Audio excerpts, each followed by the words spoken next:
up and get ready to go in the lower left hand corner. Last week's starting player from Team Liquid, who was able to take himself a map win there. We'll see if he's able to advance his overall score this week. It's TLO, the red Zerg player in the lower left hand corner. His opponent in the upper right. Again, I don't know why my mouse keeps doing that tiny little zoom in, guys. I'm sorry. It's a little bit weird. In the upper right hand corner of the map, we have from Invasion eSports, it's GuMiHo, our blue Terran player. A couple of you guys were asking about the fact it's replays. Again, just to reiterate, so this was played literally about an hour and a half ago. It started at the same time as we casted Axiom Acer versus Cascade. So this is about an hour and a bit old. Yeah, so it is from replays. We're not going to deny that. We can't cast two matches at the same time, believe it or not. So yes, it is from replays. So yeah, to let you guys know what is the plan for the rest of today as well, we are going to be rebroadcasting every single match from the SC2 Improved Team League Week 1. So every single match is going to be coming up one after the other. It's going to be live for the rest of the day. You're going to have lots of time to just chill out, watch some StarCraft. It's going to be a lot of fun. So make sure you stay tuned and check it out if you missed any of the matches last week. Of course, if you want to go watch them in your own time, they're all up on the YouTube channel, youtube.com/SC2Improve. You can find them over there. So you can also find our top 5 players of Week 1 video up there as well. And I'm also, hopefully tonight, going to write an article for the SC2 ITL Week 1 as well. Just got so much to do, and somehow I just have so little time to do it in. But yeah, okay, so got a Reaper on the way here to start things off for GuMiHo, and nothing too crazy about that as TLO just with his hatchery first into his pool. Nothing too crazy about that just yet either. So far so good. Both players are playing a nice standard opening here, and we'll just wait to see what the follow-ups are going to be. So first we're going to be heading across the map here, and GuMiHo already going to reposition that barracks. Probably just going to be adding on his factory and his reactor here very shortly afterwards in this build order, and there's that factory already coming down. So not going to delay with any further Reapers, just going to be the one Reaper this time around, as this is Overgrowth. Not really the best map for Reapers. Very limited ways you can get in and out of that main base and get damage done, as TLO nothing on the natural just yet, as the Zerglings are trying to trap the Reaper in case it jumped up there straight away, and will now actually come down, and this Reaper's a little bit trapped. Queens will pop out though in a moment or two, and that will be able to send these Reapers away. Of course, the Reaper's not really trapped. It can jump up to the high ground over here. He's probably going to be fine. And there we go. You see him slithering his way out of the Zerg space. Let's go TLO, says Vintage in the chat. Wardy, your other name Verdi? No, I'm not Verdi. My name is Wardy, and only Wardy. Armory on the way here very quickly for GuMiHo, so this is actually a very fast armory, so he's going to really look to hit hard and fast with these Hellbats. As TLO for now just adding on a bunch more workers, a bunch more drones on the way for now, so a bunch of drones coming up, and first Hellions on the way across the map very shortly. Again, it's a very fast armory. He's going to pull some SCVs across the map with this. So I mean, this is literally going to be 2 Hellions and 4 SCVs initially. Is that first Reaper died? No, where's the first Reaper? It's on the tower. Okay, so it's going to be a Reaper, 2 Hellbats, and SCVs to repair. So this is a really fast attack, a lot faster than you would usually see. Let's see how well TLO deals with it as it starts to come towards his front door. As the SCVs haven't been spotted just yet. Maybe just, I think, okay, you just see them now. He has the overlords in position. And the first 2 Hellbats coming in here. Spinecrawler added on immediately. A Roadrunner dropped as well. There's 4 more Zerglings being made. So it's about the Queen control here. And I think the best thing to do is to snipe down the SCVs, because otherwise you're just going to be fighting against units which are just going to be being repaired up here. And 2 SCVs sniped down here already. Second pair of Hellions are coming over now as well. But GuMiHo actually backing off, so he's not going to commit too much further to this. As TLO even just cancelling that Kutu. So he keeps that alive. No damage taken at all by him so far. And this has been a pretty nice defense to begin the game. SCV's heading back home. These Hellions are still going to be able to morph into Hellbats and attack this third, so they might be able to pick this off. As we're going to see these Hellions maybe morph in, maybe. maybe just wants a quick retreat path. Let's see, as he's getting quite a lot of damage down on here right now. First few roaches should be coming up in the production tab very soon to begin dealing with this, as these queens moving very far forwards, and this first queen goes down before any transfuse can hit it. I don't think there's a transfuse available actually. So 2 queens going down here already, 2 more queens on the way across, 4 roaches being made also. GuMiHo, is he going to kill this base? Well, there's a lot of zerglings starting to come in, but they're going to get destroyed by these hellbats. He needs to be very, very careful. There's a couple of things getting picked off here already. A couple of these hellbats are low as the zerglings start to come in, but they just go down so quickly as queens continue to take damage. But I think he's probably just about bought enough time for his roaches to come out here. So TLO, he's taking a bit of damage. Yes, definitely. He even keeps this queen alive. That'd be really nice. He gets it. Okay, so he keeps that alive. Is he going to keep... Wow, the chances just come down. Perfect. So TLO keeps the last few units alive here. Keeps the third base alive as well. And in the end, it's okay for him, and he's actually going to be able to, if he wants to, maybe launch a little bit of a counter-attack, perhaps. Looks as though he's just going to sit defensively, though. He wants to be a little bit careful of units trying to run by, maybe try and pick off this third base again, because it is very low. So you just need to be a little bit careful. As these Hellions just backing off, going back home now. So Hellions heading back home, and a bunker is on the way up here for GuMiHo. And a couple more Hellions continue to come out. I mean, he is going into mech here, as... I say he's going into mech. He's actually upgrading their concussive shells. That's intriguing. So he's making marauders. This is very interesting. These Hellions being forced away by these first couple of roaches, so they're gonna have to keep running. What? Can someone explain this to me? TLO's creeping up over here. Can he? Right. Okay. Here's my question. Can you build a tech lab when there's creep? I guess you probably can't, right?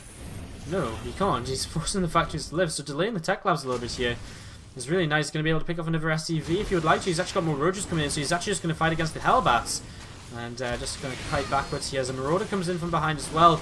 And again, an interesting addition here from GuMiHo to add on marauders to this army. So it's kind of mech with marauders. It's kind of weird so far. So a little bit of a different game so far, and we've got that +1 missile attack coming in from TLO, +1 carapace starts of burrow, roach speed. He's got his upgrades coming up to be okay here at the start of the game. First couple of tanks are going to be on the way. As GuMiHo decides to cancel the 2 4s he had initially started. And TLO, I don't think he can do all too much here. I mean, this third base is still a little bit open for an attack. And TLO will move in that direction and should be able to pick off at least a couple of SCVs with this. So coming in, going to be able to pick off a couple of SCVs right now. And this mule being forced away as well, so GuMiHo a little bit far in position.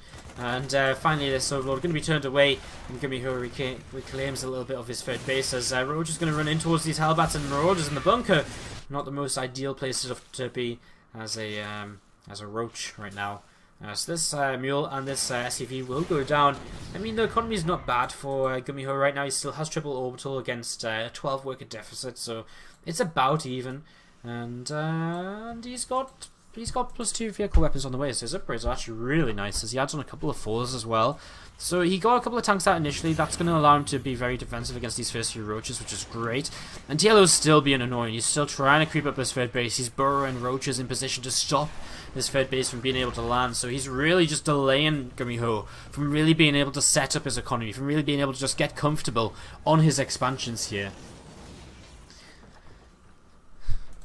Another couple of factors being added on, so this is just going to be straight up mech play. We're not going to see any kind of crazy mech into bio, as we did see a little bit earlier in the Star League. If you were watching that, guys, some really fun games there today. To a certain extent, there was actually a kind of lack of fun games. The games were a little bit lackluster today, in all honesty, but still a couple of them worth checking out if you didn't see them. You want to go catch the VODs. Missile turret coming up here, and Scan will reveal a couple of these burrowed units. Still, this third base being denied, and that's so annoying at this point. Still, I mean, he's just going to force another scan at least, and he's just delaying mules from landing and everything. And back at home, TLO has actually started to make some mutalisks, which is an interesting choice. I guess he made them before he saw the 4s coming out of his opponent. So GuMiHo, fortunately for him, he has made these 4s. He has got turrets in his mineralized, so these mutas shouldn't be able to do too much. But I think the mutas are always a worthwhile investment when playing mech against mech, because as long as you don't lose them, they're going to be really, really nice as the game goes on. Harass around, pick off a couple of units here and there, deal with run-bys, deal with banshees as well, which is, again, we were talking about in that last game, have become a big factor in mech in TVZ lately. Even if they're not used initially, they're still very good to add on later on. TLO going for melee attack upgrades here, as he's interested in metabolic boost as well, so might be looking to try and transition into kind of a Link Ultralist composition. Definitely a possibility with this Hive on the way up. No Swarm Hose so far yet though, and that is kind of the big surprise to me more than anything else here, as the turret goes down and a few workers picked off by these Mutalisks, and TLO just being a little bit annoying here, picking off a tech lab or two. And again, we'll have to get out because these 3 Vikings will start to chase these Mutalisks, but Mutas are going to turn around and GuMiHo doesn't pull away fast enough, so these 2 Vikings do go down. 4's trying to make his way into the main base, as Roachling is again going to try and see what it can get up to, but GuMiHo's well positioned to defend elsewhere, and no further damage will be done. So, these Mutas still being annoying in the back. Wow, they take down the armory here, as they're going to be able to get this Viking as well. A 4 here also is probably going to go down. The magic box pretty strong. Some Mutas going down as well, so I mean, this wasn't a 3-4 kill by any stretch of the imagination. Quite a few Mutas have gone down here.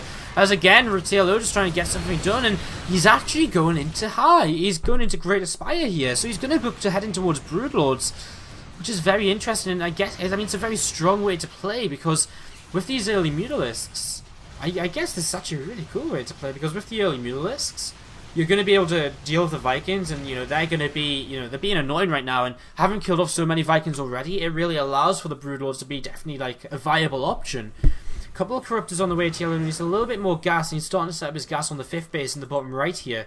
So, he's going to be on 10 Extractors, and that's going to be a lot of gas income for him. So that should be able to cover him for what he wants to do. And now the melee upgrades make some more sense as well, as this barracks goes down. 5 Corruptors being made here, and these Hellbats are a little bit exposed. There's no real anti-air, and another Viking. I'm surprised TLO doesn't actually go for the Viking. I mean, the tanks, doesn't really make sense to kill the tanks, right? You know, because I guess 5 tanks is nice, definitely, but if you're going into Broodlords, tanks are going to actually help you, right? Because tanks are going to friendly fire against your opponent's units. Maybe you just felt as though the tanks were kind of the easiest thing to pick off there. Maybe he felt he couldn't get the Vikings. Although the Vikings definitely would have been what he wanted to get. There's another tank going to go down, so you just want to lower the tank count for now. This missile turret getting killed off.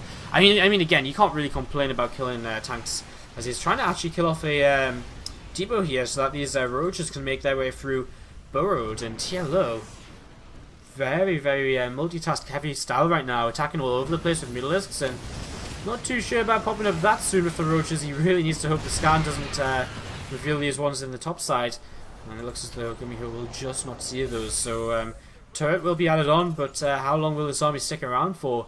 First few Broodlords being made, and TLO has a bunch more Corruptors to morph into Broodlords as well. As Mutas head towards the main base, going to turn around though. They see these Hellions starting to move through the middle of the map, and he's just going to say, well, that's some free kills for me. He's going to start picking off these Hellions pretty swiftly. There's a couple of turrets. He's going to just fly through them though. He's going to just kill off a couple more tanks. A lot of Mutas going down though. I mean, he's in range of 3 turrets. The Vikings as well doing quite a lot.